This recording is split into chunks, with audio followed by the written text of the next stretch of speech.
अस्सलाम। वालेकुम सलाम। ये जो आप पिक्चर लेके बैठी हैं ये कौन है, इसके हवाले से मुझे बताइएगा। मैं बोलान करीम की बहन हूँ, मेरे भाई बोलान करीम है। मेरे भाई को 4 जनवरी 2013 शाम के 4 बजे फसनी एयरपोर्ट में लापता किया गया और उसकी उम्र उस वक्त 16 साल था। वो मैट्रिक का स्टूडेंट था। हमने अपने भाई की गुमशुदगी के FIR भी फसनी के थाने में दर्ज किए और उन गवाहों को भी पेश किया जो उस वक्त मेरे भाई के साथ थे। मेरे भाई पिछले 11 सालों से लापता है। हम दरफदर टोकरें खा रहे हैं, लेकिन हमें आज तक ये भी पता नहीं चला कि मेरे भाई ज़िंदा भी हैं या नहीं। हम ग्वादर और कोयटा कमिश्नर के भी सामने पेश हुए, लेकिन हमें कतर का तक भी जवाब नहीं मिला। इस्लामाबाद आने का मकसद चीफ जस्टिस ऑफ पाकिस्तान काजी फैज़ इज़्ज़ा साहब इस कोर्ट नोटिस लें और हमारे भाई की बाजियाबी को यकीनी बनाएं। चीफ जस्टिस साहब, आप कहते हैं कि मुल्क की आइन से बढ़कर कोई नहीं, बालातर कोई नहीं, लेकिन यहाँ पर कानून कुछ भी नहीं चल रहा है। आप ऐसे ही हमारे भाइयों को उठाकर ले जाते हो। ये तो आर्टिकल 10 में लिखा हुआ है कि राइट ऑफ फेयर ट्रायल, मतलब अगर किसी ने कोई जुर्म किया है तो उसको हक है अपने डिफेंस अदालत में कर सकें और अपने लिए वकील भी मुकर्रर कर सकें। लेकिन मैं वो बदबख्त हूँ, हमारे लिए ये ऑप्शन भी बंद हैं। हम पिछले 11 सालों से, मेरे भाई पिछले 11 सालों से लापता है और हम पिछले 11 सालों से आइन के मुताबिक एहतजाज रिकॉर्ड कर रहे हैं, लेकिन आज तक हमें कोई भी खबर नहीं मिली। हम शहीद बालाज की शहादत के बाद ये लॉन्ग मार्च हमारी तुर्बत से शुरू हुई है, तुर्बत से पंजगूर तक, और बहुत से इलाकों में हम जा गए हैं। वहाँ पर हमने केस भी रजिस्ट्रेशन किए हैं। कोयटा पहुँच गए। कोयटा से बहुत सारी मुश्किलात हमारे सामने पेश आए। हमारे रास्ते बंद किए गए, हमें रोका टोका गया, हमें डराया गया। हम इस्लामाबाद जैसे ही पहुंच गए, हमारे पुलिस वालों ने हमारा रास्ता बंद किया और हम उधर ही धरने पर बैठ कर धरने के लिए तैयार हो गए थे। हमारे पास बंदूकें नहीं हैं, हमारी बंदूकें सिर्फ हमारी भाइयों की जो तस्वीरें हैं मेरे हाथ में हैं वही हैं। तो उन लोगों ने हमारे रास्ते बंद किए। हम प्रेस क्लब जाने वाले थे तो हमारे पास बूढ़ी माएँ भी थे, बच्चे भी थे, शदीद सर्दी थी, हमारे पास कंबलें वगैरह कुछ भी नहीं थे। हम वहीं पर बैठ गए धरना देने के लिए। आधा घंटे बाद उन पुलिस वालों ने हमारे भाइयों पर हमला किया और उन्हें उठाकर ले जाने लगे, मारने लगे, लाठी चार्ज की उन पर और हमारी माओं को मारा। मेरे अपने कपड़े भी फाड़े, हमारी बूढ़ी माओं के बाल खींचे और गाड़ी में उन्हें बिठाया। हमारे जो भाई हैं, साथी आए, उन पर लाठी चार्ज किया, शिलिंग किया और आंसू गैस उन पर फेंके और उन्हें गाड़ी में डाल दिया।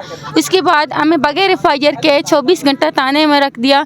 वहाँ पर एक पागल भी थी, जासूस थी, पागल की सूरत पर उसे थाने पर रखा दिया, जहां हम टॉर्चर सेल, जिस सेल में हम जेल में थे, एक टॉर्चर सेल थी।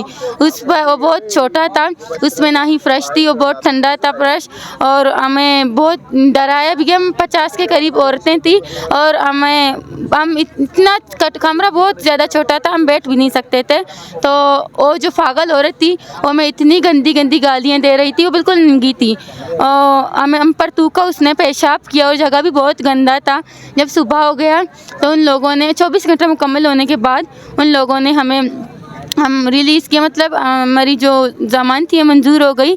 फिर उन लोगों ने हमें धोखे से कहा कि हम तुम्हें अपनी ही बसों में जिस जगह से हमने तुम्हें उठाया वहीं पर छोड़ देंगे, लेकिन धोखे से उन लोगों ने हमें घसीटा और हमारे बाल खींचे। हमने इनकार किया कि हम अब खुद ही जाएंगे।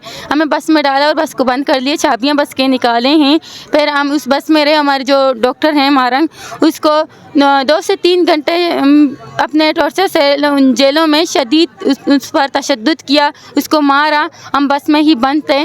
उसके बाद फिर हमें वापस घर बस पर बिठाया गया और हमें अपनी प्लेटों में भेजा गया। आपको ज़बरदस्ती बाहर वापस भेजने की भी कोशिश की गई? हाँ, बहुत ज़्यादा हमें बोला गया कि हम तुम्हें वापस कोयटा में पहुंचा देंगे, लेकिन हम इतनी मुश्किलात सामने हमारे पेश आए, इतनी रोक टोक के बाद हम इस्लामाबाद पहुंच चुके एक मकसद के लिए। हम वापस बिल्कुल भी कोयटा नहीं जाएंगे। हम जैसे ही अपने फ्लैटों में पहुंचे, हमें बहुत सारी कॉल्स आई और हमें बताया गया कि हम इस्लामाबाद पुलिस की तरफ से कॉल कर रहे हैं। हमारे घर में भी उन लोगों ने कॉल किया और जो हमारे घर वाले थे हमें मैसेज कर रहे थे, रिप्लाई कोई और दे रहे थे उर्दू ज़ुबान में। सो हमें बहुत टॉर्चर किया गया। अभी भी हम इस धरने पर बैठे हुए हैं। तो हमारा मकसद सिर्फ यही है कि हम आप वसाइल नहीं चाहते हैं, हम नौकरियां नहीं चाहते हैं, हम सिर्फ अपने प्यारे भाइयों को चाहते हैं जो तुम लोग ज़बरदस्ती उठा कर ले गए हो हमारी बलूचिस्तान में बगैर जुर्म के। अगर उन्होंने कोई जुर्म किया है तो तुम अपनी ही अदालतों में उसे पेश करो और उसे सज़ा दो, यूँ उसको लापता ना करो। तुम्हारी ये अदालतें कानून किस चीज़ के लिए हैं? अगर इस चीज़ के लिए तुम्हारी अदालतों यहाँ पर नहीं चल रहे हैं, तुम अपनी अदालतों को ताला लगाओ, अपने जो कोर्ट तुमने फैन रखी है उसे उतारो और ये जो तुमने कस्में ले रखी हुई कस्मों को तोड़ छोड़ दो।